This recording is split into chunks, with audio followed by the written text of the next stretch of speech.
എല്ലാ പ്രേക്ഷകർക്കും പുതിയൊരു വീഡിയോയിലേക്ക് സ്വാഗതം. വൻ 2 ബ്ലോക്ക് ബസ്റ്റർ ഹിറ്റ് തെലുങ്ക് ചിത്രങ്ങൾക്ക് ശേഷം നമ്മുടെ സ്വന്തം DQ വീണ്ടും തെലുങ്കിലേക്ക് പോവുകയാണ്. തെലുങ്ക് സിനിമയിൽ വൻ ഡിമാൻഡുള്ള ഒരു നടൻ കൂടിയാണ് DQ. അവസാനം ഇറങ്ങിയ 2 ചിത്രങ്ങളായ സീതാരാമം 99 കോടിയും ലക്കി ഭാസ്കർ 100 കോടിക്ക് മുകളിലുമാണ് അദ്ദേഹത്തിന്റെ അവസാന 2 തെലുങ്ക് സിനിമയിൽ നിന്നും സ്വന്തമാക്കിയത്. ഇപ്പോഴത്തെ പുറത്തുവരുന്ന ഏറ്റവും പുതിയ റിപ്പോർട്ടുകൾ പ്രകാരം കുഞ്ഞിക്കയുടെ തെലുങ്ക് ചിത്രം ഉറപ്പിച്ചിരിക്കുകയാണ്.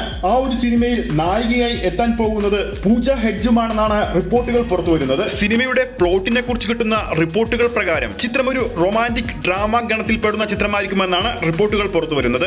നിലവിൽ DQ മലയാള ചിത്രമായ ഐ ആം ഗെയിം എന്ന നഹാസ് ഹിദായത്ത് സംവിധാനം ചെയ്യുന്ന ചിത്രത്തിൽ അഭിനയിച്ചുകൊണ്ടിരിക്കുകയാണ്. നിലവിൽ മലയാള സിനിമയിൽ ഷൂട്ടിംഗ് നടന്നുകൊണ്ടിരിക്കുന്ന ഏറ്റവും വലിയ ചിത്രമാണ് മമ്മൂക്ക, ലാലേട്ടൻ, ചാക്കോച്ചൻ, ഫഹദ് ഫാസിൽ എന്നിവരെ കേന്ദ്ര കഥാപാത്രമാക്കി മഹേഷ് നാരായണൻ സംവിധാനം ചെയ്യുന്ന പേട്രിയേറ്റ് എന്ന ചിത്രം.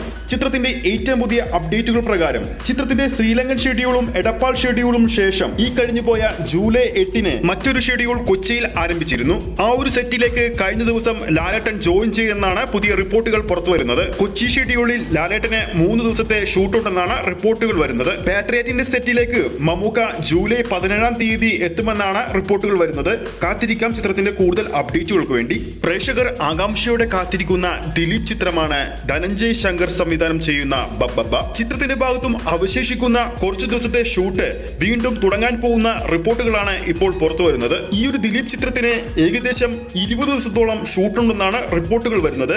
ലാലേട്ടൻ ഇനി വരുന്ന 3 ദിവസത്തെ പാട്രിയറ്റ് സിനിമയുടെ ഷൂട്ടിന് ശേഷം നേരെ ബബ്ബബ്ബ സെറ്റിലേക്ക് തിരിച്ചെത്തുമെന്നാണ് റിപ്പോർട്ടുകൾ വരുന്നത്. ഈ ഒരു വീഡിയോ ഇഷ്ടപ്പെട്ടിട്ടുണ്ടെങ്കിൽ വീഡിയോ ലൈക്ക് ചെയ്യാനും ചാനൽ സബ്സ്ക്രൈബ് ചെയ്യുന്ന കാര്യം ഓർമ്മിപ്പിക്കുന്നു. അടുത്തൊരു അപ്ഡേറ്റുമായി നമുക്ക് വീണ്ടും കാണാം.